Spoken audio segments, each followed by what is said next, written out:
සරණයි අපේ හාමුදුරනේ මෙහෙණින් වහන්ස දරුවනේ DP education ආයතනය අධ්‍යාපන අමාත්‍යාංශයේ ප්‍රාචීන භාෂෝපකාර සමාගමත් සමග එකට අත්වැල් බැඳගෙන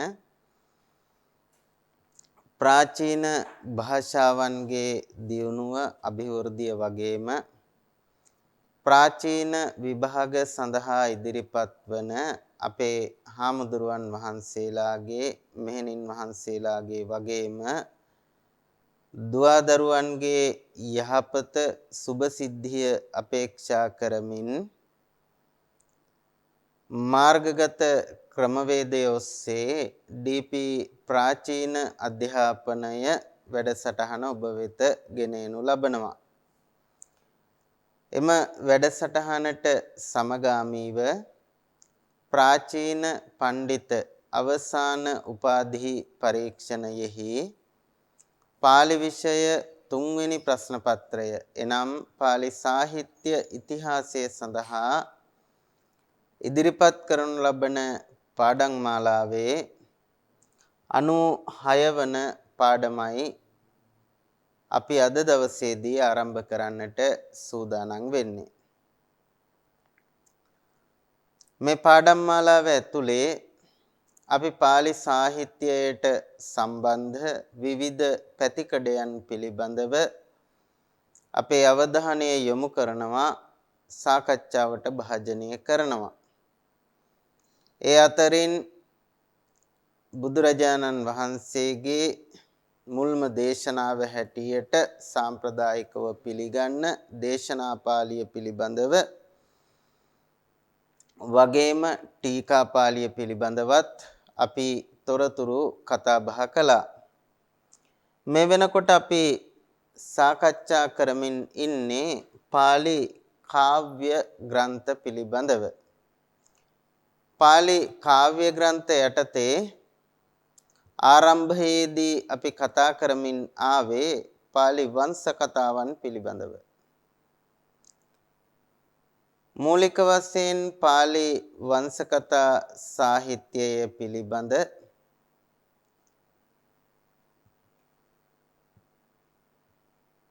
හඳුනා ගැනීම සිදු කිරීමෙන් ඉක්බිතිව පාලි වංශ කතා සාහිත්‍යයේ මුදුන් මල්කඩසේ ගිනිය හැකි මහා වංශය පිළිබඳවත් ඒ වගේම පුරෝගාමී අනෙක් ග්‍රන්ථය වන දීප වංශය පිළිබඳවත් අපි තොරතුරු කතා බහ කරමින් ආවා. ඉන් අනතුරුව එම මාතෘකාව ඔස්සේම තවත් වංශ කතා ගණනාවක් පිළිබඳව පාලි මහා බෝධි වංශය, පාලි තූප වංශය, වගේම පාලි දාඨහ වංශය, හත්වන ගල්ල විහාර වංශය වගේ වංශ කතා රාශියක් පිළිබඳව අපි අපේ අවධානය යොමු කළා, තොරතුරු කතා බහ කළා. අද දවසේ මේ පාලි කාව්‍ය ග්‍රන්ථ පිළිබඳව දිගහැරෙන 7 වන දිගහැරුම විදිහට මෙහිදී අපි අපේක්ෂා කරනවා තවත් වංශ කතා දෙකකට අදාළ තොරතුරු කතා බහ කරන්නට, වගේම වංශ කතා සම්බන්ධයෙන් අපි සාකච්ඡා කරන අවසාන පාඩම බවටත් මේ පාඩම පත් වෙන බව සිහිපත් කළ යුතුයි. අද දවසේදී අපේ අවධානයට යොමු වන වංශ කතා ද්විත්වය තමයි ච කේස ධාතු වංශයත් ඒ වගේම ලලාට ධාතු වංශයත් කියන මේ වංශ කතා ද්වය. අපි මින් පෙර සාකච්ඡා කළ වංශ කතා තරමටම ප්‍රකට නොවුනත් වංශ කතා සාහිත්‍යයේ තුල අපි අධ්‍යයනය කරන තවත් විශේෂ වංශ කතා දෙකක් හැටියට මේ පාලි ච කේස ධාතු වංශය සහ ලලාට ධාතු වංශය අපට හඳුනා ගන්නට පුළුවන්කම තියෙනවා.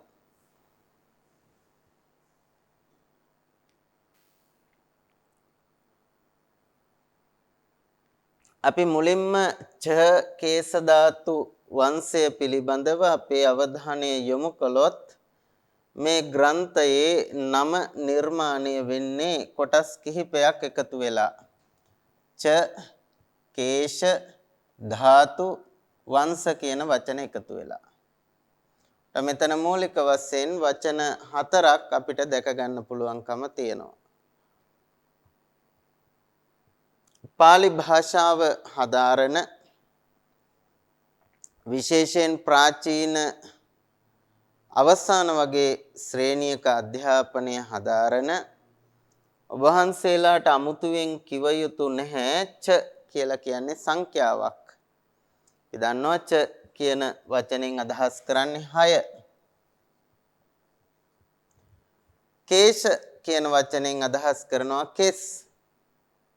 ධාතු කියන වචනය සාමාන්‍යයෙන් ධාතු කියන වචනේ යෙදෙන තේරුමීම තමයි මෙතනත් යොදාගෙන තියෙන්නේ ධාතුව ධාතුන් වහන්සේ කියන අදහස. වංශ කියන එකෙන් කියවෙනවා ඉතිහාස කතාව.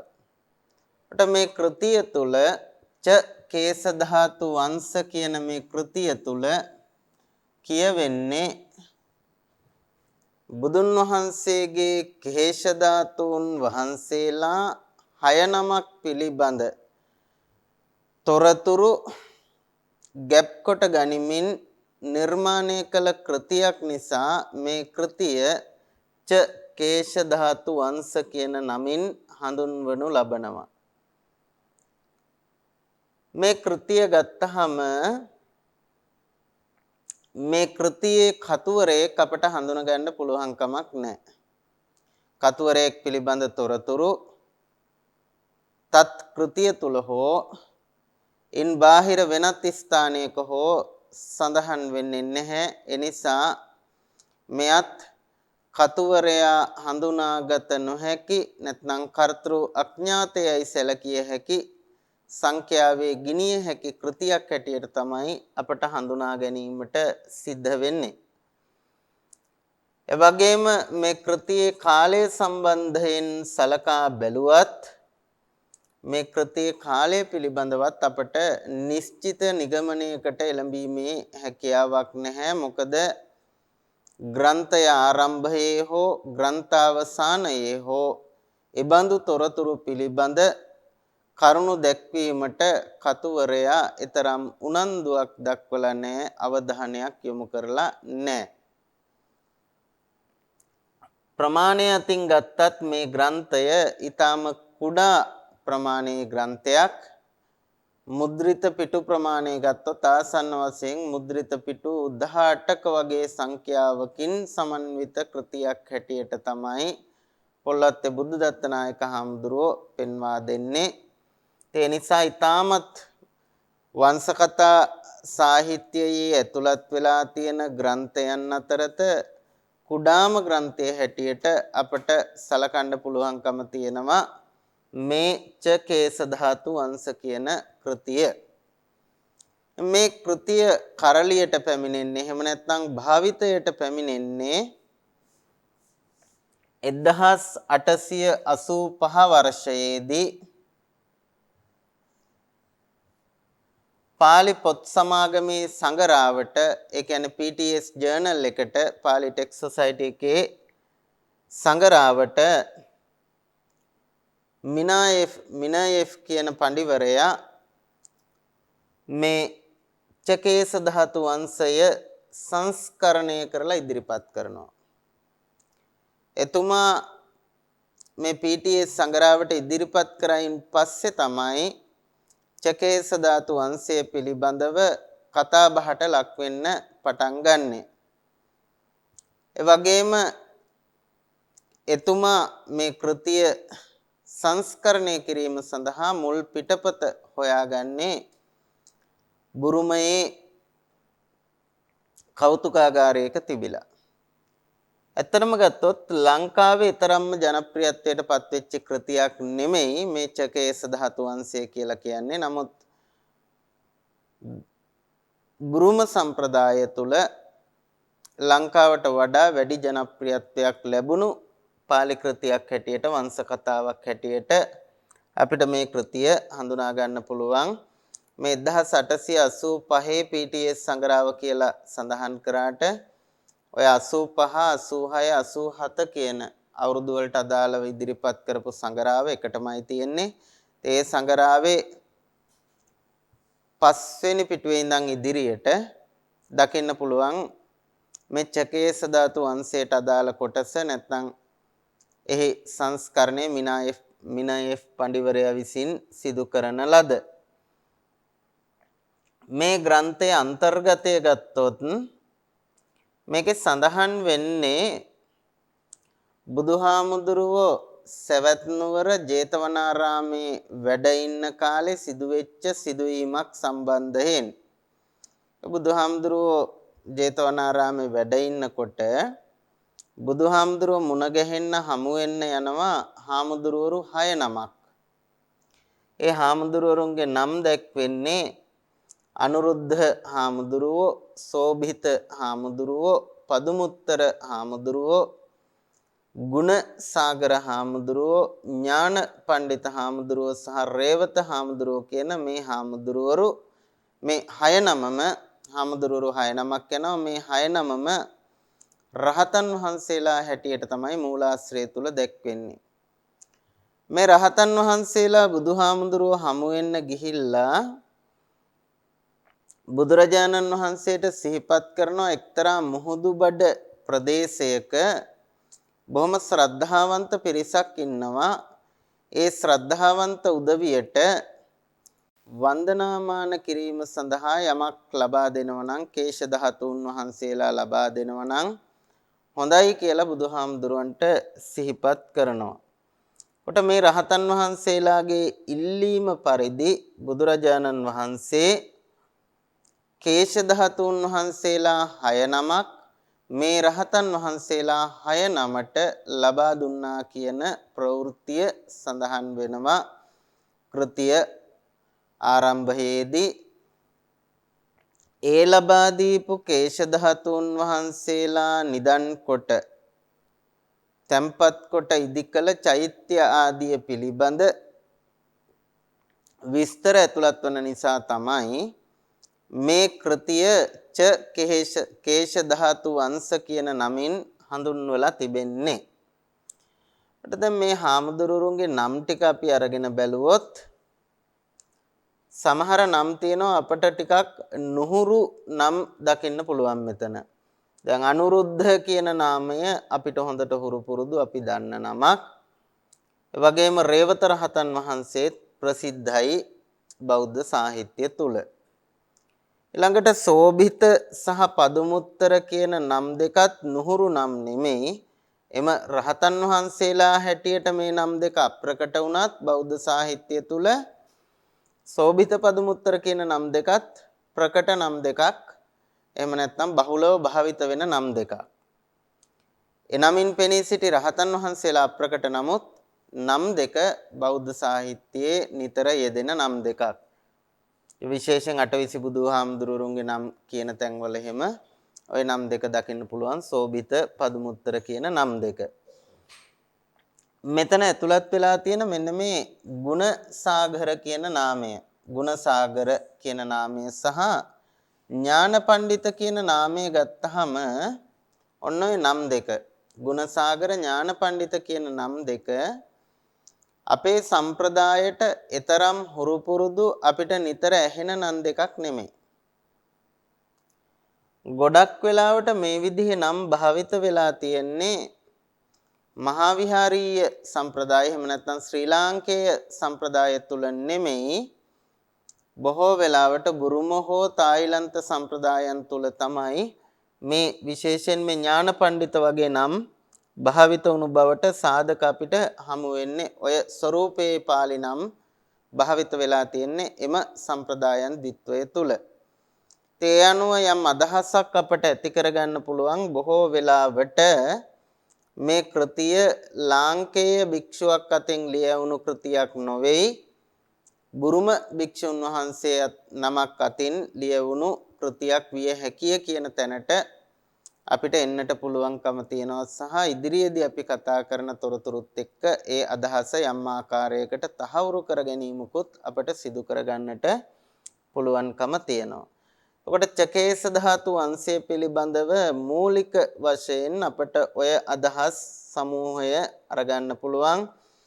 මේකේ ප්‍රධාන පරමාර්ථය බවට පත් වෙන්නේ බුදුහාමුදුරුව මුණ ගැහිලා බුදුහාමුදුරුවන්ගෙන් කේශ ධාතුන් වහන්සේලා ඉල්ලා හිටපු මේ රහතන් වහන්සේලාගේ 6 නමකගේ ඉල්ලීම පරිදි බුදුරජාණන් වහන්සේ ලබා දීපු කේශ ධාතුන් වහන්සේලා තැන්පත් කොට ඉදි කරන ලද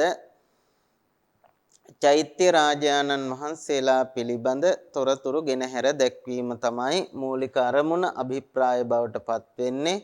එතකොට මේ කෘතිය ලංකාවේ ප්‍රකට වුණු කෘතියක් නෙමෙයි.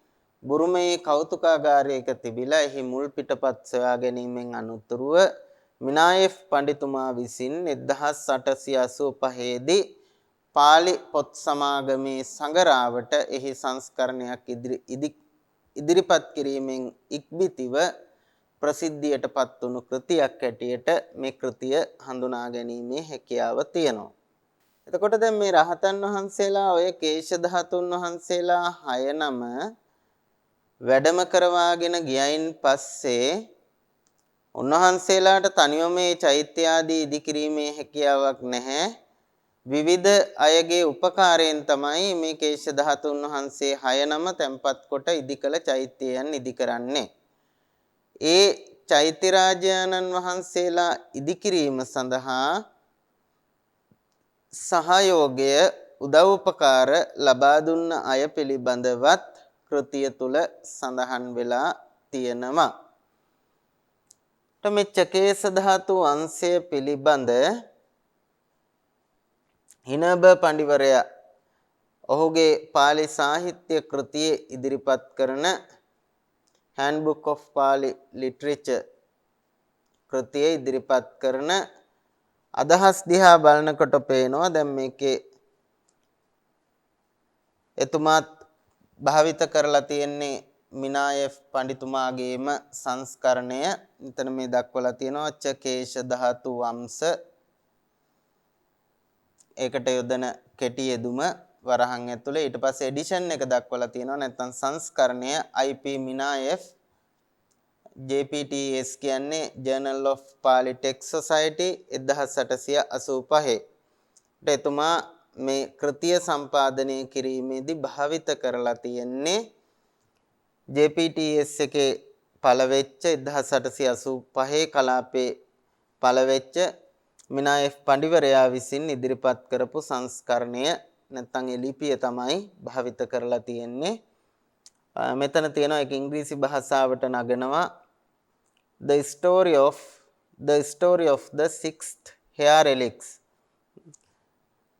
hair helix කිව්වේ කේශ ධාතු කියන එක. එතකොට 6 කිව්වේ ච කියන එක. ඒ කේශ ධාතුන් වහන්සේලා 6 නමකගේ කතන්දරය කියලා තමයි ඔහු නම් කරන්නේ. එතකොට ඒකේ මුල් සංස්කරණය එහෙම නැත්නම් මුල් පිටපත හොයාගත්තු තැනත් මෙතන සඳහන් වෙනවා. by the editor from the last Royal Burmese Librarian. එතකොට බුරුමේ පුස්තකාලයකින් තමයි මේ කෘතිය හොයාගෙන තියෙන්නේ. ඉතින් මේ කොටස මම ඇතුළත් කරේ මෙතන තියෙන විශේෂ කාරණයක් තියෙනවා මේ හිනබ පඬිවරයා ඉදිරිපත් කරන මෙන්න මේ 343 කියන ෆුට්නෝට් එක නැත්නම් පාද සටහන අනුව එතුමා කියනවා this text is different from the kesha dhatu vamsa mentioned මහාවංශේ. එතකොට මහාවංශයේ සිහිපත් කරලා තියෙන කේශ ධාතු වංශ කියන කෘතියට වඩා මේ චකේස ධාතු වංශ කියන කෘතිය වෙනස් වෙනවා කියලා එතුමා අදහසක් ඉදිරිපත් කරලා තිනවා පාද සටහනක් යොදමින්. ඒ වගේම තවදුරටත් කියනවා an otherwise unknown text called අට්ඨ කේස ධාතු වංශ. එතකොට මේ චකේස ධාතු වංශයට අමතරව කේශ ධාතුන් වහන්සේලා පිළිබඳව තොරතුරු ඉදිරිපත් කරපු තවත් කෘති දෙකක් තිබිලා තියෙනවා. එකක් කේශ ධාතු අංශය අනිත් එක අට්ඨ කේශ ධාතු අංශය කියන මේ කෘති දෙක. ඔය කේශ ධාතු අංශ කියන කෘතිය පිළිබඳව තොරතුරු ඇතුළත් වෙලා තියෙනවා මහා වංශයේ 40 මහා වංශයේ 39 වන පරිච්ඡේදයේ එතන දක්වලා තියෙන විදිහට 39 වන පරිච්ඡේදයේ එවැගේම අට්ඨ කේශ ධාතු වංශය කියලා කෘතියක් පිළිබඳවත් එතුමා සිහිපත් කරනවා. ඒ පොත් දෙකට වඩා මේ චකේශ ධාතු වංශය වෙනස් බව තමයි එතුමගේ අදහස බවට පත් වෙන්නේ. ඉතින් සමහර වංශ කතා පිළිබඳ අධ්‍යයනය කරනකොට අපට පේනවා එකම වංශ කතාව නම් දෙක තුනකින් දක්වලා තියෙන තැන් තියෙනවා ග්‍රන්ථය ඇතුලේ සහ ඉන් පිටතදී උගතුන්ගේ ලේඛනවලත්. නමුත් මෙතනදී මේ හිනබ පඬිවරයා සඳහන් කරන්නේ අපට චකේශ ධාතු වංශයෙන් බාහිරව හමුවන කේශ ධාතු වංශ කියන කෘතියත් අට්ඨකේශ ධාතු වංශ කියන මේ කෘති දෙකම මේකට වඩා වෙනස් ග්‍රන්ථ හැටියට තමයි එතුමා පෙන්වා දෙන්නේ සඳහන් කරන්නේ. එතකොට ඒ අනුව එතුමාගේ කෘතිය අනුව එයින් අපි උද්දෘත කරගත් කොටසට අනුව අපට පැහැදිලි වෙනවා මේ චකේශ ධාතු වංශයට අමතරව තව කෘති දෙකක් තිබිලා තියෙනවා. කේශ ධාතු වංශය කියලා එක කෘතියක් මේ ගැන මහා වංශයේ සඳහන් වෙනවා.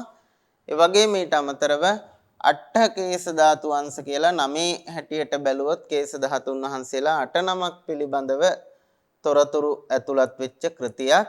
මේ නම් දෙකෙන් යුක්තව වෙනත් කෘති දෙකක් තිබිලා තියෙනවා කියන කාරණය එතුමා දක්වන කරුණ වලින් අපට පැහැදිලි වෙනවා. ඊළඟට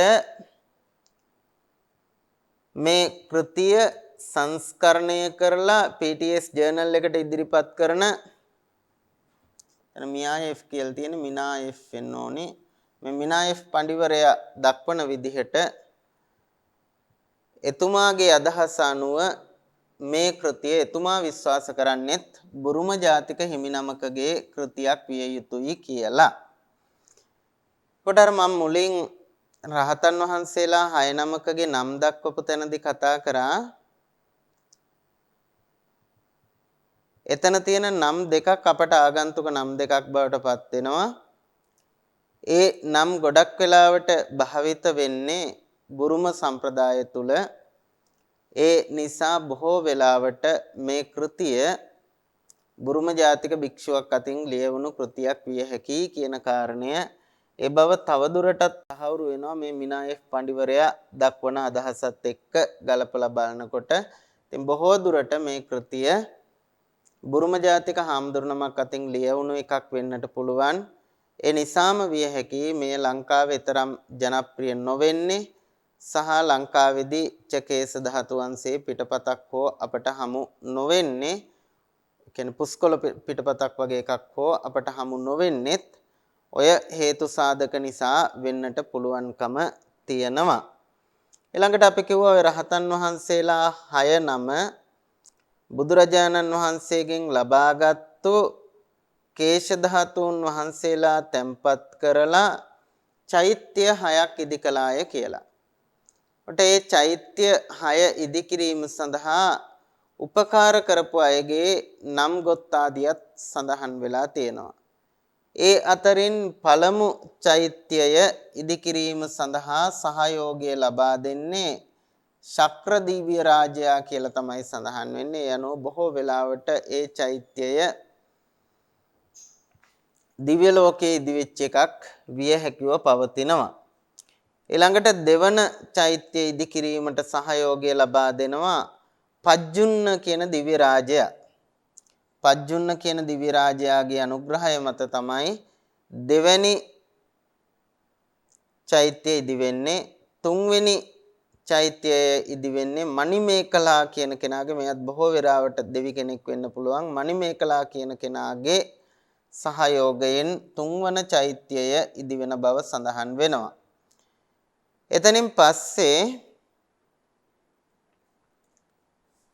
නාවික වෙළඳුන්ගේ ආධාර උපකාර මත ඉදි වූ එක් චෛත්‍යයක් පිළිබඳවත් ඒ කියන්නේ සිව්වැනි චෛත්‍යය වරුණ කියන නාරජතුමාගේ අනුග්‍රහයෙන් ඉදි වුණු තවත් චෛත්‍යයක් පිළිබඳවත් තොරතුරු ඇතුළත් වෙනවා පස්වෙනි චෛත්‍යයේ හැටියට. හයවෙනි චෛත්‍යයේ අනුග්‍රහය දක්වන්නේ නැත්නම් ඒ ඉදි කිරීමට උපකාර කරන්නේ ද්‍රවිඩ වෙළඳුන් පිරිසක් කියලා තමයි සඳහන් වෙන්නේ.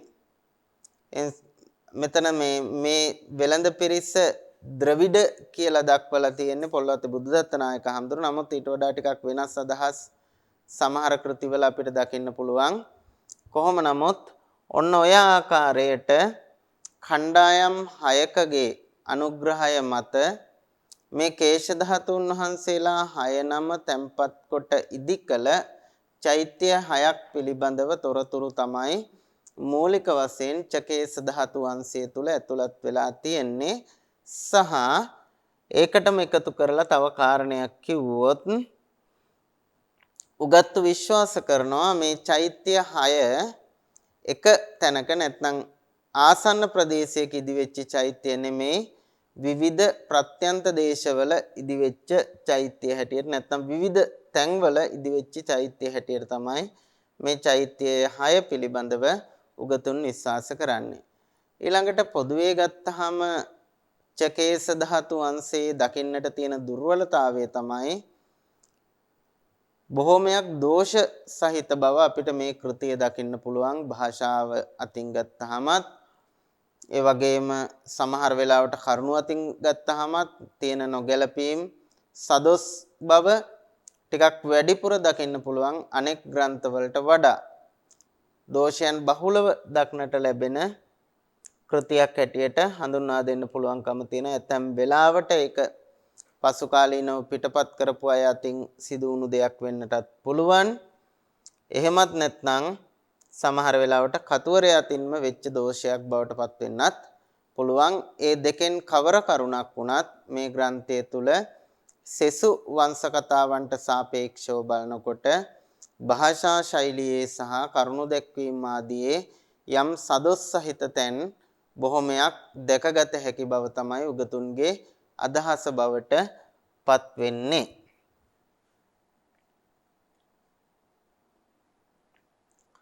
ඔය චකේශ ධාතු වංශයෙන් පස්සේ ඊළඟට අපි අද දවසේ කතා කරන අනෙක් වංශ කතාව තමයි ලලාට ධාතු වංශය.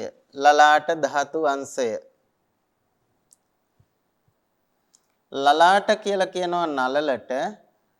ඒකට ධාතු එකතු වුනහම නලල් ධාතුව නැත්නම් ලලාට ධාතුව වංශය කියලා කියන්නේ ඉතිහාස කතාව. ඔට ලලාට ධාතුන් වහන්සේගේ ඉතිහාස කතාව පිළිබඳ වාර්තා වන කෘතිය ලලාට ධාතු වංශය නමින් හඳුන්වනු ලබනවා. බුදුරජාණන් වහන්සේගේ නලල් ඇටය තමයි අපි ලලාට ධාතුව හැටියට සලකන්නේ. මේ නලලේ තියෙන අස්තිය ඒ කොටස උන්වහන්සේගේ අදිෂ්ඨාන පරිදි නොවිසුරුණු ධාතුන් අතරින් එකක් හැටියට තමයි අපේ බෞද්ධ සම්ප්‍රදායේ විස්තර වෙන්නේ, තොරතුරු දැක්වෙන්නේ. තේම ලලාට ධාතුන් වහන්සේගේ ඉතිහාස ප්‍රවෘත්තිය රගත් කතාන්දරය තමයි මේ ලලාට ධාතු වංශයේ අන්තර්ගත වෙලා තියෙන්නේ. නමුත් ලලාට ධාතු වංශය මේ ලලාට ධාතුන් වහන්සේගේ ඉතිහාසය ඉදිරිපත් කිරීම කියන මේ එකම කරුණට පමණක් සීමා වෙන්නේ නැහැ. මේ කෘතිය ඇතුලේ පොදුවේ සියලු ධාතුන් වහන්සේලා පිළිබඳව කරුණු වාර්තා කරන ගමන් ලලාට ධාතුන් වහන්සේ පිළිබඳව විශේෂයෙන් කරුණු දැක්වීම සිද්ධ කරලා තියෙනවා. පොදුවේ සියලුම ධාතුන් වහන්සේලා පිළිබඳව තොරතුරු විස්තර කරනවා වගේම ලලාට ධාතුන් වහන්සේ පිළිබඳ විශේෂයෙන් තොරතුරු දැක්වීම තමයි ලලාට ධාතු වංශයේ කාර්යභාරය බවට පත් වෙන්නේ. එනිසාම සමහර තැන්වල මේ කෘතිය ලලාට ධාතු වංශයේ හැටියටත් තවත් සමහර තැන්වල මේ කෘතිය ධාතු වංශයේ හැටියටත් හඳුන්වලා තියෙන බව දකින්න පුළුවන්. ග්‍රන්ථය ඇතුළෙම වුණත් එහෙමයි. ඒ ග්‍රන්ථය තුළම ග්‍රන්ථය අවසානයේ පමණයි අපට දකින්න ලැබෙන්නේ ලලාට ධාතු වංශ කියන ව්‍යවහාරය. ඒ හැරුණු විට ග්‍රන්ථයේ සෑම පරිච්ඡේදයක් අවසානයේම සහ ග්‍රන්ථාරම්භයේත් දැක්වෙන්නේ මේ කෘතිය ධාතු වංශයේ හැටියට. ඒකට හේතුව වෙන්න පුළුවන් පොදුවේ සියලුම ධාතුන් වහන්සේලාගේ ඉතිහාසය පිළිබඳ තොරතුරු මේ කෘතියේ ඇතුළත්ව තිබීම. ඒ අනුව ලලාට ධාතු වංශයේ නමිනුත් තවත් තැනක ධාතු වංශයේ නමිනුත් මේ කෘතිය හඳුන්වා තිබෙන ආකාරය අපට දැක ගන්නට පුළුවන්කම තියෙනවා.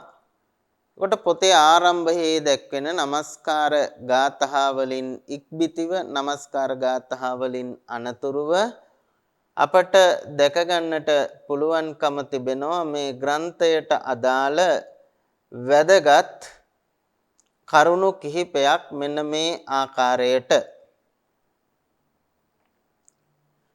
සම්බුද්ධ මතුලං සුද්ධං ධම්මං සංඝං අනුත්තරං නමස්සිත්වා පවක්ඛාමි ධාතුවන් සප්පකාසනං.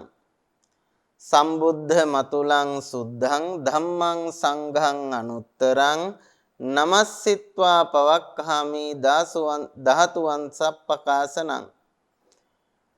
ඔට මෙතෙන්දි කරලා තියෙන්නේ ත්‍රිවිධ රත්නය නමස්කාර කිරීම සහ Tamanගේ කෘතියේ නාමය ප්‍රකාශ කිරීම. සුද්ධං කිව්වේ පිරිසිදු, අනුත්තරං කියලා කිව්වේ අනුත්තර වූ, අතුලං කිව්වේ අසමාන වූ, සම්බුද්ධං බුදුරජාණන් වහන්සේද, ධම්මං ධර්මයද, සංඝං මහා සංඝ රත්නයද නමස්සිත්වා වැඳ. මෙන්න කියනවා ධාතු වංශප්පකාසනං පවක්ඛාමි. ධාතු වංශප්පකාසනං.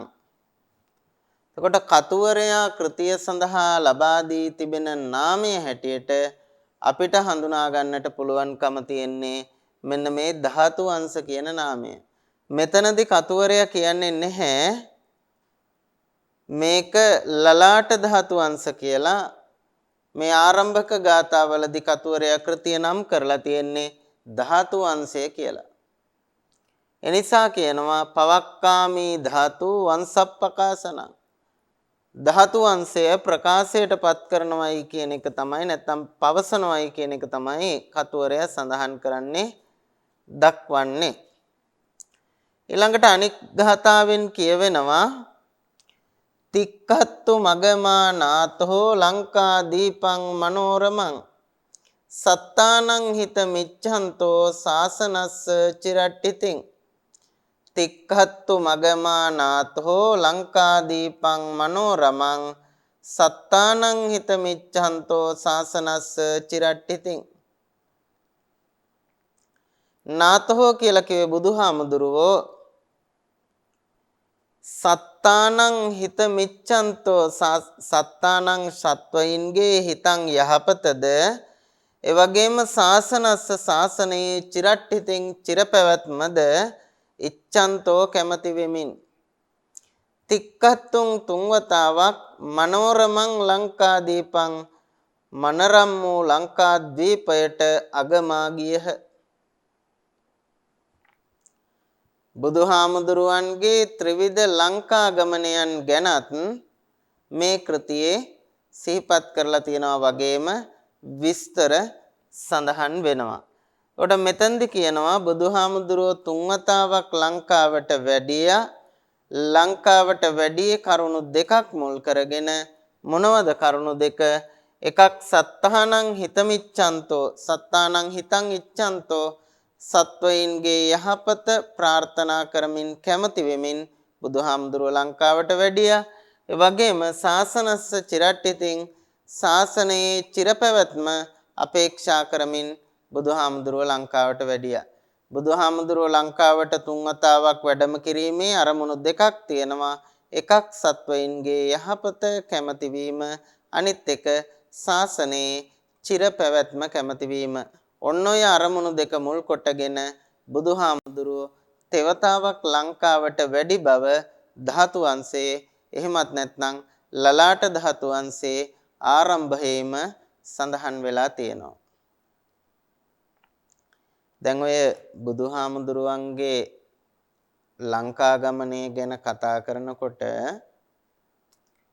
බුදුහාමුදුරුවන්ගේ ලංකා ගමනයන් පිළිබඳව තොරතුරු වාර්තා වෙලා තියෙන්නේ සාහිත්‍ය මූලාශ්‍රවල විතරයි.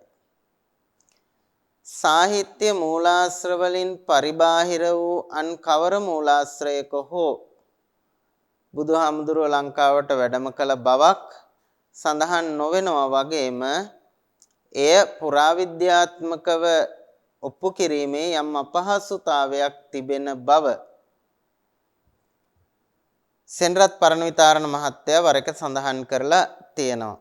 මේක කියපුවාන් කට්ටිය කලබල වෙන්න පුළුවන්. මේ මොකද බුදුහාමුදුරුවෝ තුන් වතාවක් ලංකාවට වැඩියයි කියන එක අපේ සම්ප්‍රදාය ඇතුලේ මුල් බැහැලා කිඳා බැහැලා තියෙන අදහසක්නේ.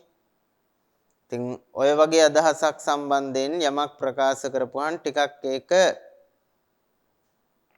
වැඩි දෙනෙක් පිළිගන්න කැමති අදහසක් නෙමෙයි. ඉතින් මෙතන කියන්නේ මේ බුදුහාමුදුරුවෝ ලංකාවට වැඩියේ නැහැ කියන අදහසක් නෙමෙයි.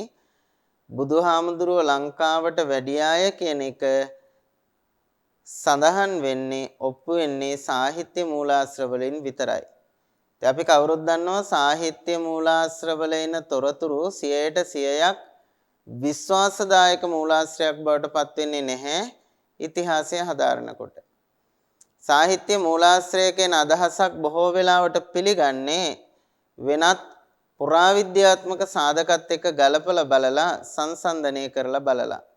එහෙමත් නැත්නම් පුරාවිද්‍යාත්මක සාධක වලින් තහවුරු වෙන කරුණු වැඩි දුරටත් නිර්වචනය කර ගැනීම සඳහා නැත්නම් වැඩි දුරටත් විවරණය කර ගැනීම සඳහා තමයි සාහිත්‍ය මූලාශ්‍ර භාවිත කරන්නේ.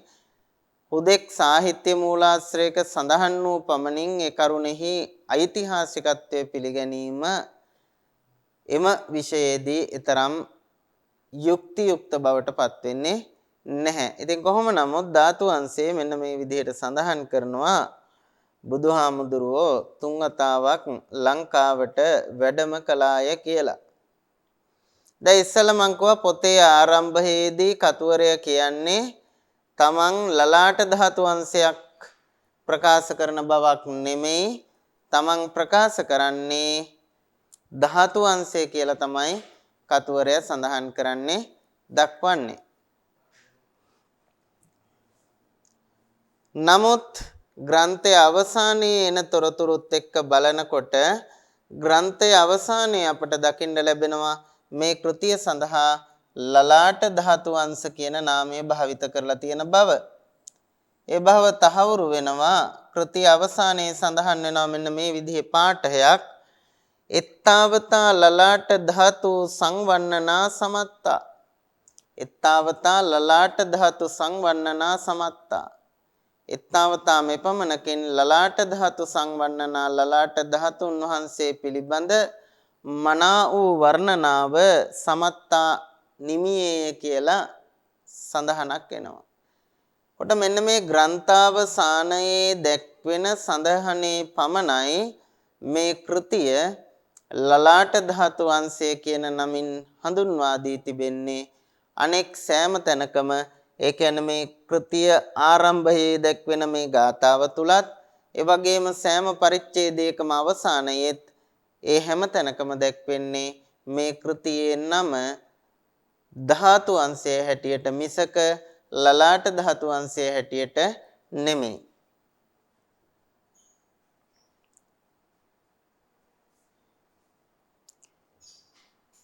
පොල්ලොත්තේ නායක හඳුරුවන්ගේ අදහස වෙන්නේ නම් මේ කෘතිය රචනා කරන්නට ඇත්තේ කාවන්තිස්ස රජතුමාගේ කාලේ කියලා.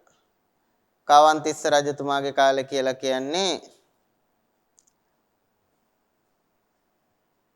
සාමාන්‍යයෙන් ඔය පාළි අට කතා එහෙම රචනා වෙන්නටත් බොහොම පෙර යුගයක් තමයි කාවන්තිස්ස රජතුමාගේ යුගය හැටියට සලකනු ලබන්නේ. ක්‍රිස්තු පූර්ව යුගයට අයිති කාලවකවානුවක්.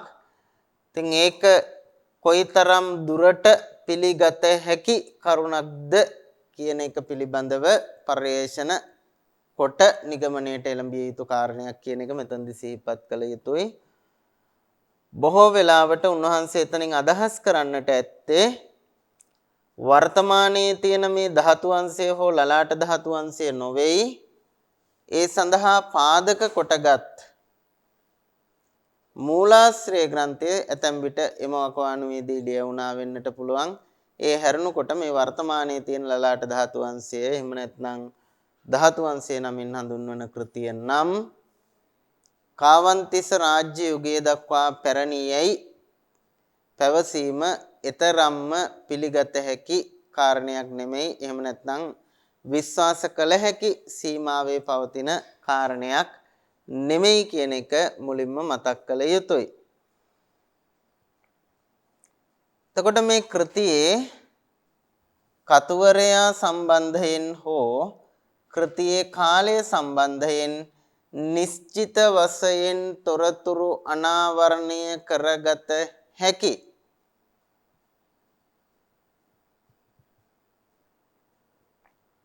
අවස්ථාවක් අපට උදා වෙන්නේ නැහැ. මොකද කෘතිය තුල ඒ පිළිබඳව සඳහන් වෙන්නේත් නැහැ. යම් කෘතියක එහි කතුවරයා පිළිබඳව සඳහන් නොවන විට කතුවරයාගේ කාලය පිළිබඳව සඳහන් නොවන විට සාමාන්‍යයෙන් අපි අනුගමනය කරන ක්‍රමය තමයි ඊට සමකාලීනව ලියවුණු වෙනත් ග්‍රන්ථවල එන තොරතුරු ආශ්‍රයෙන් එහි කතුවරයා පිළිබඳ සහ කාලය පිළිබඳ නිගමනයකට නිර්ණයකට එළඹීම. එලෙස නිගමනයකට හෝ නිර්ණයකට එළඹීමට තරම් හෝ කරුණු මේ කෘතිය පිළිබඳව පාලි සාහිත්‍යයෙන් හෝ වෙනත් සාහිත්‍යයකින් හමු නොවන නිසා අපට සිදු වෙනවා මෙහි කතුවරයා හෝ කාලය නිශ්චිත නොවන බවට නිගමනය කරන්නට. ඒ නිසා බොහෝගත් මේ පිළිබඳව සඳහන් කරලා තියෙන්නේ මේ කතුවරයා එහෙම නැත්නම් මෙහි කාලය නිශ්චිතව දැක්විය නොහැකි කියන කරුණ තමයි වැඩි දෙනෙක් සඳහන් කරලා තියෙන්නේ ඉදිරිපත් කරලා තියෙන අදහස බවට පත් වෙන්නේ. කොහොම නමුත් මේ කෘතියේ මූලික කාරණය එහෙම නැත්නම් මූලික විෂය ප්‍රස්තුතය බවට පත් වෙන්නේ කාවන්තිස්ස රජතුමා ලලාට ධාතුන් වහන්සේ තැන්පත් කරලා ඉදි කරපු සේරුවාවිල චෛත්‍ය රාජානන් වහන්සේ පිළිබඳ විස්තර දැක්වීම සහ ලලාට ධාතුන් වහන්සේගේ ඉතිහාසය ගෙනහැර දැක්වීම. ඔන්න ඔය මූලික අරමුණ අභිමතාර්ථය සාධනය කර ගැනීම සඳහා තමයි ලලාට ධාතු වංශය නැතහොත් ධාතු වංශය රචනා කරලා තියෙනවාය කියලා සලකන්නේ. කෘතිය අන්තර්ගතයේ අරගෙන බැලුවොත් මේ කෘතිය පරිච්ඡේද විදිහට ගත්තොත් පරිච්ඡේද 5කින් සමන්විත බව අපට දැක ගන්න පුළුවන්කම තියෙනවා. මේ කෘතිය අන්තර්ගතය ගන්නකොට මේක පරිච්ඡේද 5කින් යුක්තයි. ඒ පරිච්ඡේද 5 වෙන වෙන වශයෙන් නාමකරණයට ලක් කරලා තියෙනවා නැත්නම් නම් කරලා තියෙනවා. එහි පළමු පරිච්ඡේදය නම් කරන්නේ තථාගතස්සාගමන කතා කියලා. තථාගතස්සාගමන කතා. එතකොට ඒකෙන් කියවෙන්නේ තථාගතස්ස ආගමන කතා. තථාගතස්ස බුදුහාමුදුරුවන්ගේ ආගමන කිව්වේ පැමිණීම පිළිබඳ කතා කිව්වේ කතාව. මේ තථාගතස්සාගමන කතා තුල අන්තර්ගත වෙන්නේ බුදුහාමුදුරුවන්ගේ ත්‍රිවිධ ලංකා ගමනයන් පිළිබඳව.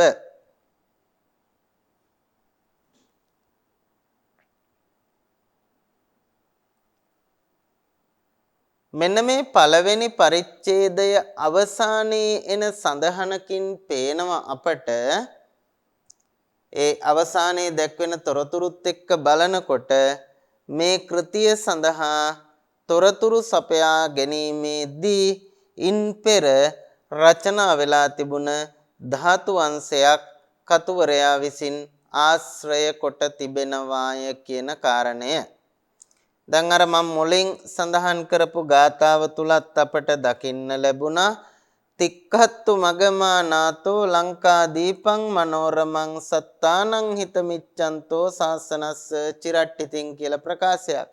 ආන්ගේ ප්‍රකාශයේ දැක්ුණ අවස්ථා තුනකදී බුදුහාමුදුරුවෝ ලංකාවට පැමිණීම පිළිබඳ තොරතුරු වාර්තා කරලා තියෙන තැනක් හැටියට අපට මේ ධාතු අංශයේ පළවෙනි පරිච්ඡේදය ධාතු අංශයේ පළවෙනි පරිච්ඡේදය සඳහන් කළ හැකි වෙනවා.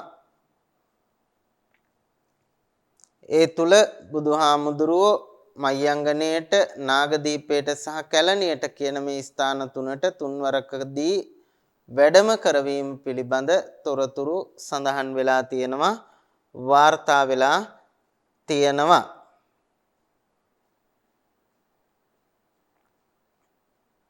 මෙතනදිත් අපි ගත්තාම තව විශේෂ කාරණයක් මේ දක්වා අපි කතා කරපු වංශ කතාවල හැම වංශ කතාවකම පාහේ තොරතුරු දැක්වේ දාඨා වංශය වෙන්න පුළුවන්, තූප වංශය වෙන්න පුළුවන්, බෝධි වංශය වෙන්න පුළුවන්. ඔය කෘති කිහිපයෙම තොරතුරු දක්වපු පිළිවෙල තමයි ඒගොල්ලෝ තමන්ගේ කෘතිය ආරම්භ කළේ දීපංකර බුදුහාමුදුරුවන්ගේ. එහෙම නැත්නම් දීපංකර බුදුහාමුදුරුව ළඟදී නියත විවරණ ලැබපු අවස්ථාවේ පටන් තමයි තොරතුරු දැක්වීම සඳහා ඒ අය උත්සුක වුණේ. නමුත් මේ කියන ධාතු වංශයේ එහෙම නැත්නම් ලලාට ධාතු වංශයේ හෝ මින් පෙර කතා කළ පුච්චකේස ධාතු වංශයේ එම කරුණු පිළිබඳව තොරතුරු ඇතුළත් වෙලා ඇති බවක් අපට දකින්න ලැබෙන්නේ නැහැ. මෙහි ග්‍රන්ථය ආරම්භ වෙන්නේ ත්‍රිවිධ ලංකා ගමනයන්ගෙන්. ඒකත් ටිකක් විශේෂ කාරණයක් හැටියට සිහිපත් කරන්න පුළුවන්, මතක් කරන්න පුළුවන්. තථාගතස්සාගමන කතා කියන පරිච්ඡේදයේ අවසානයේට දැක්වෙන තොරතුරු ටික තමයි මේ තියෙන්නේ. මේකේ කියනවා ඉති අරියජන පසාද නත්තාය කතේ ධාතු වංශේ තථාගතස්සාගමනං නාම පඨමෝ පරිච්ඡේදෝ. මේ විදිහට තමයි හැම පරිච්ඡේදයක්ම ඉවර වෙන්නේ. පළවෙනි පරිච්ඡේදයේ කියනවා ඉති මෙසේ අරියජන පසාදන අත්තාය අරියජන පසාදන අත්තාය ආර්ය ජනයන් පැහැදවීම පිණිස කතේ කරන ලද ධාතු වංශේ ධාතු වංශයෙහි තථාගතස්ස ගමනං තථාගතයන් වහන්සේගේ පැමිණීම තථාගතස්සාගමනං විය යුතුයි. මෙතන තථාගතයන් වහන්සේගේ පැමිණීම නාම පඨමෝ පරිච්ඡේදෝ පළමු පරිච්ඡේදයයි කියලා තමයි මේක ඉවර කරන්නේ. ඔට පළමු පරිච්ඡේදය වෙන් කරලා තියෙන්නේ බුදුහාමුදුරුවන්ගේ පැමිණීම පිළිබඳ තොරතුරු දක්වන්නේ. එහි මග තවදුරටත් දකින්න පුළුවන් ආගන්ත්වා තම්බ පන්නින් සෝ සත්තානුද්දය මානසෝ පුනගන්ත්වා නාගදීපං අගාජේත වනං වරං. බුදුහාමුදුරුවෝ සත්වයින්ගේ යහපත කැමැත්තෙන් තම්බපන්නි දිවයිනට පැමිණිලා නාගදීපං පුනගන්ත්වා නැවත නාගදීපයට ගිහිල්ලා වරම් උතුම් ජේතවනං අගා ජේතවනයට ගියේ කියලා සඳහන් කරනවා. ඊළඟට කියනවා අතිසය මතිසාරෝ සාරදානේක රත්තෝ අතිදිති රමණීයෝ සබ්බ ලෝකේක නෙත්තෝ අතිගුණ රමණීයං සබ්බ සන්තේක මග්ගං අති විපුල දයත්තා ලංක මගා සුදීපං ඉති සීහල භාසාය කතේ ධාතු වංශේ දිස්සතේ. මෙන්න මේ අවසාන ප්‍රකාශයෙන් සඳහන් කරනවා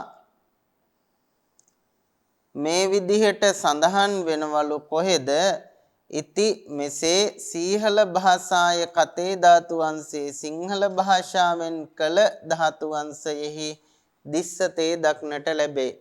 එතකොට කතුවරයා මේ පළමු පරිච්ඡේදයේ සඳහා තොරතුරු සපයාගෙන තිබෙන්නේ ඉන් පෙර සිංහල භාෂාවෙන් රචනා වී තිබූ ධාතු වංශයක් පදනම් කොටගෙන කියන වග අපට මේ තුල පැහැදිලි වෙනවා. දැන් මින් පෙර අපි සාකච්ඡා කරපු වංශ කතා බොහොමයකදී වුණා වගේ ධාතු වංශය රචනා කරන්නටත් පාදක කරගන්නේ ඉන් පෙර රචනා වී තිබූ ධාතු වංශයක දක්නට ලැබෙන සිංහල භාෂාවෙන් තිබුණ ධාතු වංශයක ඇතුළත් වෙලා තිබුණු තොරතුරු මත පදනම්ව තමයි මේ pāli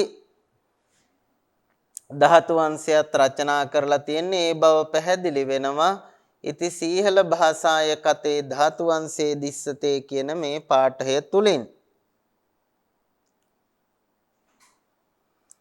මෙතනත් පොතේ නම හැටියට දක්වලා තියෙන්නේ ධාතු වංශ කියන නාමය. ආර්ය ජන පසාදනත්තාය කතේ ධාතු වංශේ. එතනත් කෘතියේ නාමයේ හැටියට සලකලා තියෙන්නේ කතුවරයා ධාතු වංශ කියන නාමය මිසක ලලාට ධාතු වංශ කියන නාමයක් මේකේ දක්නට ලැබෙන්නේ නැහැ. ඊළඟට අපි ගියොත් මේකේ දෙවන පරිච්ඡේදයේ නම් කරලා තියෙන්නේ පරිනිබ්බාන කතා. පරිනිබ්බාන කතා කියන නමින් තමයි දෙවනි පරිච්ඡේදය නම් කරන්නේ. නමෙන්ම පැහැදිලි මේ දෙවනි පරිච්ඡේදයට විෂය බවට පත් වෙන්නේ බුදුහාමුදුරුවන්ගේ පරිනිර්වාණය. මූලික වශයෙන් බුදුහාමුදුරුවන්ගේ පරිනිර්වාණය පිළිබඳ මේ පරිච්ඡේදයේදී තම් පරිනිබ්බාන කතා කියන පරිච්ඡේදය තුල තොරතුරු දක්වන ගමන් ඊට අතිරේක වශයෙන් ධාතුන් වහන්සේලා පිළිබඳවත් තොරතුරු දක්වලා තියෙනවා. ඒ කියන්නේ බුදුහාමුදුරුව පිරිනිවන් පාවයින් පස්සේ උන්වහන්සේගේ අර චිතකය ගිනි තබන අවස්ථාවේදී සිදුවෙච්ච සිදුවීම් මොනවාද? විවිධ රජ පිරිස් ඇවිල්ලා ඉවර වෙලා ඒ අය ධාතුන් වහන්සේලා ඉල්ලා හිටිනවා සහ ද්‍රෝණ බ්‍රාහ්මණයාගේ මැදිහත් වීම ආදිය මේ සියලු ප්‍රවෘත්තීන් ධාතු වංශය තුලත් ඇතුළත් වෙලා තියෙනවා. ඒ අතරින් විසිරුණු ධාතුන් වහන්සේලා කවරේද? නොවිසිරුණු ධාතුන් වහන්සේලා කවරේද යන ආදිය පිළිබඳවත් සවිස්තරාත්මකව තොරතුරු ඇතුළත් වෙලා තියෙනවා පරිනිබ්බාන කතා කියන කොටස ඇතුලේ.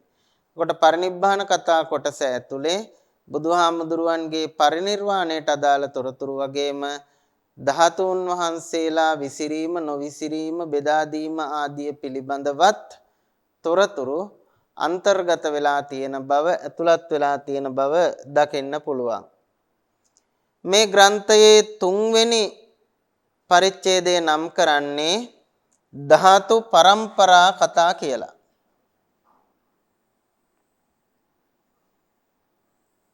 ධාතු පරම්පරා කතා. කෙටියෙන් කිව්වොත් පරම්පරා කතාවක් කියලා කියන්නේ මොකද්ද? පරම්පරාවක් කියලා කියන්නේ. දැන් මම මගේ පරම්පරා කතාව කියනවා නම් මම කියන්නේ මගේ අම්මා තාත්තා කවුද? ආච්චි සීයා කවුද?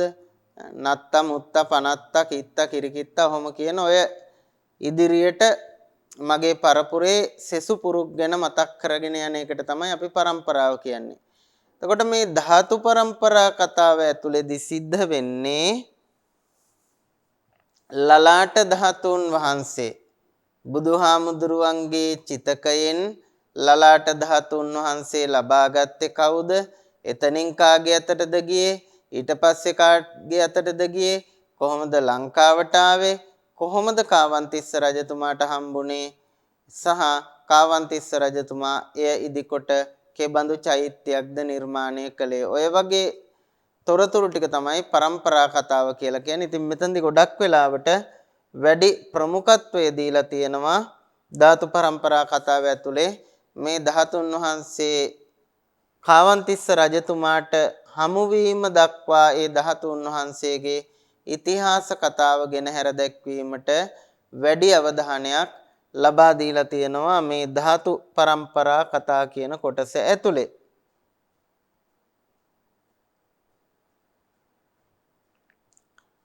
ඔය ධාතු පරම්පරා කතාවෙන් උපුටාගත්තු කොටසක් තුන්වෙනි පරිච්ඡේදයේ මේ තියෙන තුන ධාතු පරම්පරා කතා කියලා තමයි නම් කරලා තියෙන්නේ. අපි බලමු කියවලා ධාතු සුපන විභජිත්වා දීයමානේසු සත්තුනෝ මෙතන තියෙන්නේ නම් නලාට කියලා චට්ට සංගායනාවේ ගොඩක් වෙලාවට අපිට ඔහොම තැන් දකින්න පුළුවන්. සත්තුනෝ ලලාට ධාතු කෝසිනාරකානං මල්ලානං ලද්ධ කොට්ටාසේ ඒව හෝසි. එතකොට ධාතුන් වහන්සේලා බෙදා දෙනකොට අට කොටසකට සමානව බෙදලා ඒ කොටස්සට කණ්ඩායම් 8කට දුන්නා කියලානේ අපි අහලා තියෙන්නේ මූලාශ්‍රවල එන තොරතුරුත් එක්ක මහා පරිනිබ්බාන සූත්‍රයේ ඇතුළුව. මේ ලලාට ධාතුන් වහන්සේ අයිති උනේ ඒ කොටස් අතරින් කුසිනාරාවෙන් පැමිණි මල්ල රජදරුවන්ට හම්බ වුණු කොටසේ තමයි ලලාට ධාතුන් වහන්සේ ඇතුළත් වෙලා තිබුණේ. මහා කස්සපත්තේරෝ තේ උපසංකමිත්වා සත්තුනෝ ලලාට ධාතු තුම්හකං කොට්ඨාසේ අහෝසි තං ගහේතුං ආගතෝ භගවාහි ධර්මානේ යේව තම්බපන්නි දීපස්ස අනුජානි තස්මා තං අම්හකං දේතාති. ඔන්න මහා කාශ්‍යප හාමුදුරුවෝ ඔය කියපු කුසිනාරාවේ මල්ල රජවරු ගාවට ගිහිල්ලා කියනවලු බුදුහාමුදුරුවන්ගේ ලලාට ධාතුන් වහන්සේ ඔබට දීපු ධාතු කොට්ටහසේ තුල ඇතුළත් වෙලා තියෙනවා. අපි ආවේ ඒක ගිනියන්න. බුදුහාමුදුරුවෝ ජීවත් වෙලා ඉඳද්දිම මෙන්න මෙහෙම අනුදැන වදාරලා තියෙනවා. කොහොමද? තම්බපන්නි දීපස්ස අනුජානි තම්බපන්නි දිවයින් වැසියන්ට එය අනුදැන වදාලා එනිසා අපට ඒ ලලාට ධාතුන් වහන්සේ දෙන්න කියලා ඉල්ලා හිටිනවා. තං සුත්වා මල්ල රාජානෝ එවං පතිගන්හත බන්තේ ධාතෝති මහා කස්සපත්තේ රස්ස අදංසු. කොට මල්ල රජවරුත් ගැටුම් ඇති කරගන්න යන්නේ නැහැ. ඒ අය මහා කාශ්‍යප හාමුදුරුවන්ට කියනවා එහෙම බුදුහාමුදුරුවෝ කියලා තියෙනවා නම් කමක් නැහැ මෙන්න පිළිගන්න කියලා ඉවර වෙලා ලලාට ධාතුන් වහන්සේ මහා කාශ්‍යප හාමුදුරුව අතට ලබා දෙනවා.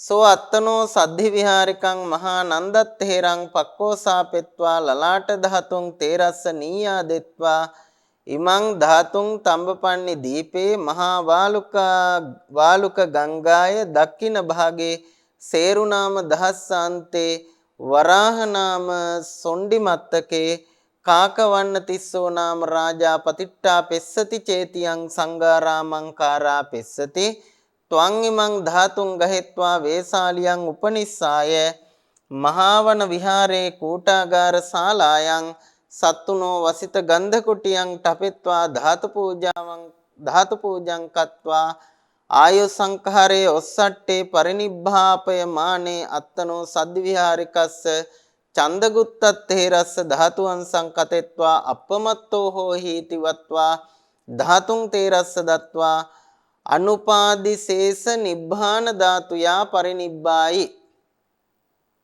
ඔන්න ඉතිහාස කතාව. දැන් අර රජදරුවන්ගෙන් කුසිනාරාවේ රජදරුවන් අතින් ධාතුන් වහන්සේ ලබාගෙන මහා කාශ්‍යප හාමුදුරුවෝ ඒ ධාතුන් වහන්සේ ලබා දෙනවා තමන්ගේ සද්දි විහාරික මහා නන්ද කියන හාමුදුරුවන්ට. උන්වහන්සේව කැඳවලා ලලාට ධාතුන් වහන්සේ එම තෙරුන් වහන්සේ අතට දීලා පවර්ලා දීලා කියනවා මේ ධාතුන් වහන්සේ තම්බපන්නි දිවයිනේ මහවැලි ගඟේ දකුණු කොටසේ සේරු කියන ප්‍රදේශයේ කාවන්තිස්ස රජතුමා මේක පිහිටුවනවා.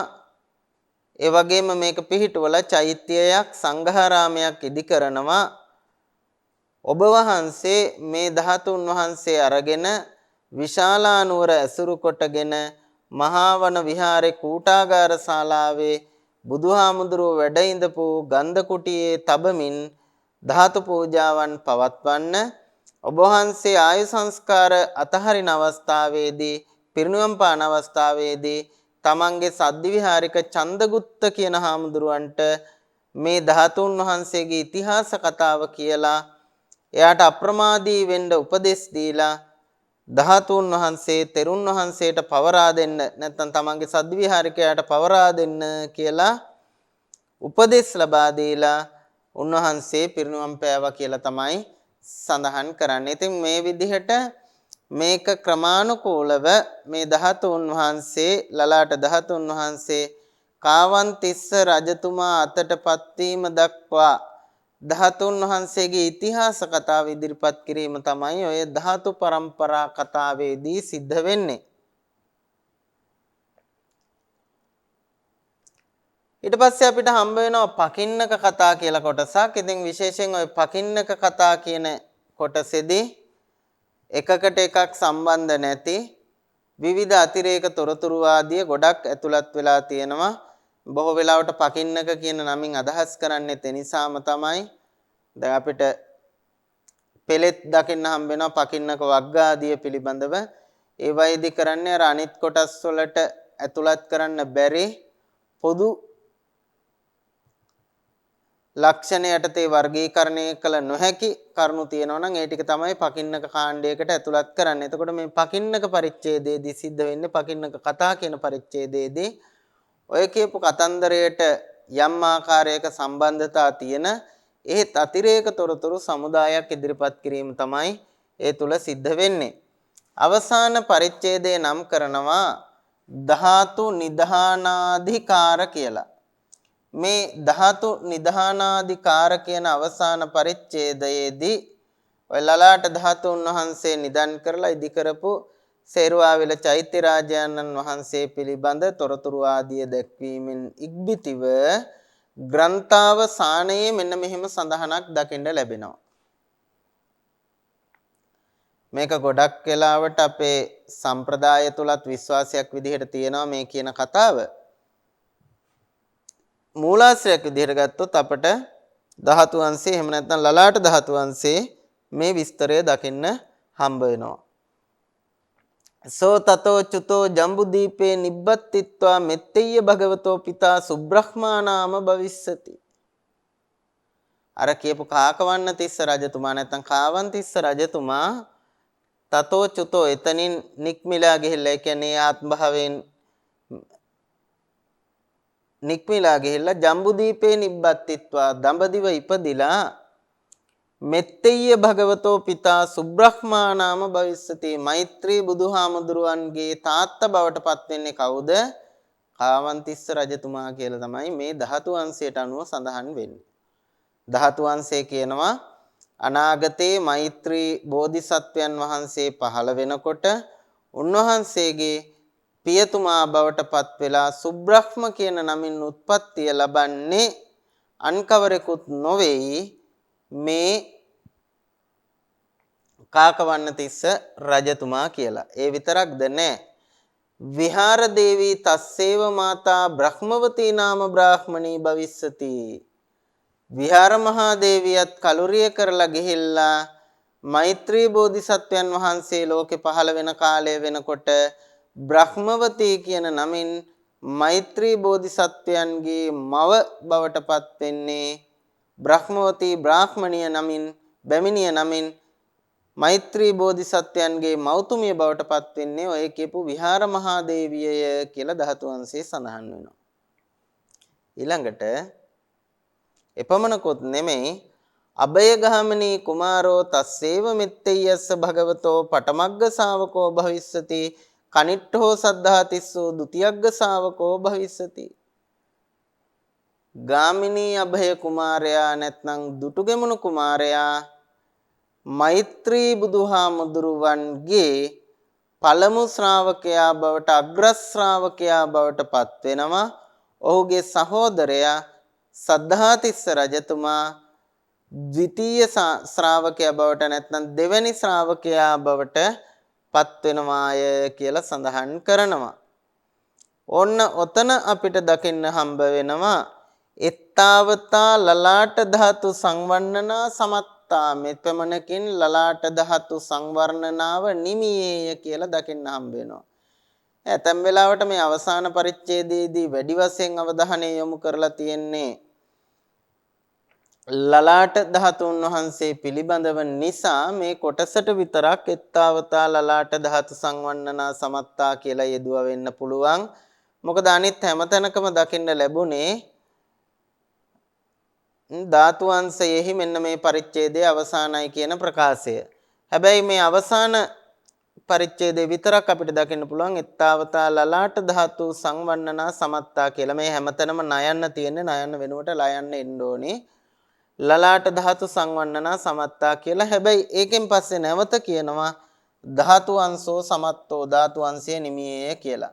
ඉතින් ඒ නිසා මේ කෘතිය දැන් මේකෙදිත් මම පොතේ නම ලලාට ධාතු අංශය කියලා නම් කළත් නැත්නම් දක්වලා තිබුණත් මේ කෘතියට වඩා සුදුසු නාමය බවට පත් වෙන්නේ ධාතු අංශ කියන නාමය කියන එක තමයි මේ ඇතුලේ අපට පේන්න තියෙන්නේ දකින්න තියෙන්නේ. ඉතින් අද දවසේදී අපි මේ පාඩමෙන් තවත් විශේෂ වංශකථා කෘති ද්වයක් පිළිබඳව කතා කළා. ඒ තමයි එකක් ලලාට ධාතු වංශය, එහෙම නැත්නම් වඩා ප්‍රසිද්ධ විදිහට කිව්වොත් ධාතු වංශය, අනෙක් අතට චකේස ධාතු වංශය කියන මේ වංශකථා ද්විත්වය. ඉතින් ওই වංශකථා දෙක හැරුණකොට pāli වංශකථා සාහිත්‍යයේ තව ඕනෑ තරම් වංශකථා තියෙනවා, පසු කාලීනවත් ලියවෙනවා. ශාසන වංශය, අභිනව ශාසන වංශය, ඔය වගේ නම් වලින් ගොඩාක් පොත්පත් ලියවෙලා තියෙනවා වංශකථා හැටියට. ගන්ධ වංශය, මේ වගේ කෘති විශාල ප්‍රමාණයක් තියෙනවා. නමුත් ඒ සියල්ල පිළිබඳවම අපට කතා කළ නොහැකි නිසා ඒ අතරින් වඩා ප්‍රකට වංශකථා කිහිපයක් පිළිබඳව පමණයි අපි මෙහිදී අවධානය යොමු කළේ.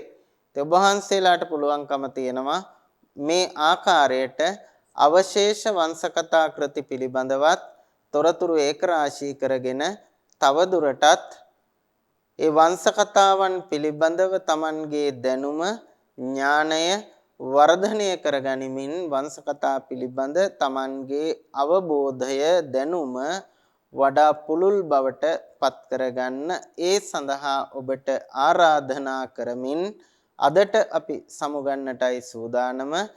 නැවත මීළඟ පාඩමෙන් හමු වනතුරු අපි අදට අපේ පාඩම හමාර කරනවා. සියලු දෙනාටම තෙරුවන් සරණ ප්‍රාර්ථනා කරනවා. සප්පදානං ධම්මදානං කිනාති.